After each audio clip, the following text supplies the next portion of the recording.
IFM News. IFM News. IFM News. Lokal. Manam na mga mabunungan amin nga IP community dito'y provincial iti school supply manipod iti provincial government of Ilocos Norte kan hygiene kit nga agapol kan ni IP Representative Honorable Cheryl Tabangay. Sagun kan kuwana ng rugida na nagibunong itinasaw abanag kung nagkurang kat na yun ang datap no masiguro asa pasa pa maipaayan dahil agad-adal at daycare kinder kan grade 1. Kinunana ti school supply sa Maibunong kat manipod iti gobyerno probinsyal kan isuna kat mangipaaya iti personal hygiene kit. Ti kayat ko ma'am all dagitoy paalak nga data maikkan amin isoda ma'am sa pasapag lang ta ida ma'am.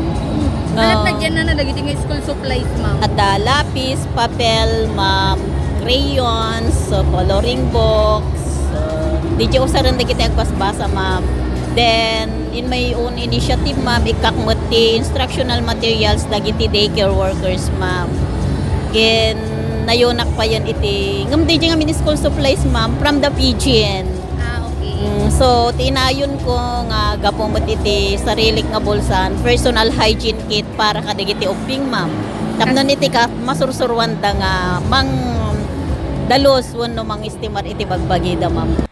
Kabayatan na nagyaman ni Tabangay kalpasan tinaangay panagpipili ti IP representative katawan ni Tilimaban kanyana. Inkarina nga agtultuloy ti serbisyo na pintas para iti IP community.